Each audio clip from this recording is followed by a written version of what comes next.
జిల్లాలో గ్రైనేట్ ఫ్యాక్టరీల అభివృద్ధికి గత 10 ఏళ్లుగా శాయశక్తుల కృషి చేశారన్నారు జిల్లా గ్రైనేట్ ఇండస్ట్రీస్ అసోసియేషన్ అధ్యక్షులు శంకర్. జిల్లా గ్రైనేట్ అసోసియేషన్ భవనంలో అసోసియేషన్ సర్వసభ్య సమావేశం నిర్వహించారు. ఈ సమావేశానికి అధ్యక్షత వహించిన ఆయన ప్రగతి నివేదికను వెల్లడించారు. 2014లో అధ్యక్షుడిగా బాధ్యతలు స్వీకరించినప్పుడు 82 గ్రైనేట్ ఫ్యాక్టరీలతో శ్వేత కాంప్లెక్స్ లోని ఆద్య భవనంలో అసోసియేషన్ కార్యకలాపాలు ప్రారంభించామని, 2014 నుంచి 2019 వరకు 425 ఫ్యాక్టరీలు పెరిగాయన్నారు.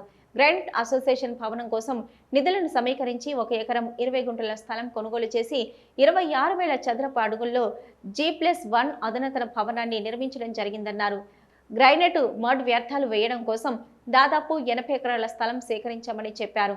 భారతదేశంలోని ఏ గ్రైనేట్ అసోసియేషన్ కూడా ఇలాంటి కార్యక్రమాలు చేయలేదని తెలిపారు. గత దశాబ్ద కాలంగా గ్రైనేట్ పరిశ్రమలు ఎదుర్కొంటున్న తీవ్రమైన సమస్యలు కరెన్సీ డిమానిటైజేషన్, 28% జీఎస్టీ సమస్య, కరోనా మహమ్మారి, రష్యా యుద్ధం, నిర్మాణ పరిశ్రమల్లో మాంద్యం వంటి సమస్యలను రాష్ట్ర ప్రభుత్వాల సహకారంతో పరిష్కరించడం జరిగిందని తెలిపారు.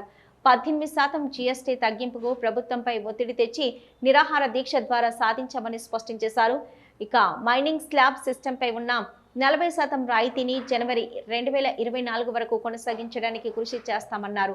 అసోసియేషన్ ఫండ్ వివరాలను పారదర్శకంగా సభ్యులందరికీ అందజేశామన్నారు.